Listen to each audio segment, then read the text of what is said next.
हट्टी मुलं आहेत, तापट मुलं आहेत, व्यसनाधीन लोक आहेत, दारू पिणारे आहेत, मांसाहार करणारे आहेत, या सगळ्यांची व्यसनं बंद करायची असतील तर भगिनींजवळ एक खूप मोठा हत्यार भगवान शिवानं पार्वतीने दिलेले, त्याचं नाव आहे रुद्रयंत्र.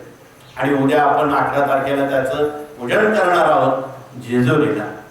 तर या यंत्रावर जर तुम्ही पळीनं पाणी टाकून मृत्युंजय मंत्र म्हटला, महिम्न म्हटलं, शिवाच्या सर्व उपासना करून त्या तीर्थावर त्या यंत्रावर साचलेलं जे तीर्थ आहे ते संबंधितांना दिलं, म्हणजे हट्टी तापट आजारी मांसाहार करणाऱ्या लोकांना जर तुम्ही चहातून, जेवणातून, पिण्याच्या पाण्यातून दिलं, सुंठे वाजून खोकलं नाही.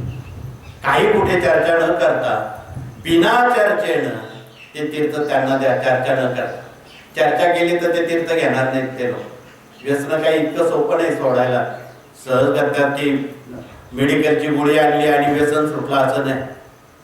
म्हणून ही अवघड किमया सोपी करून दिलेली आहे भगिनींसाठी. तिचा आपण वापर करावा.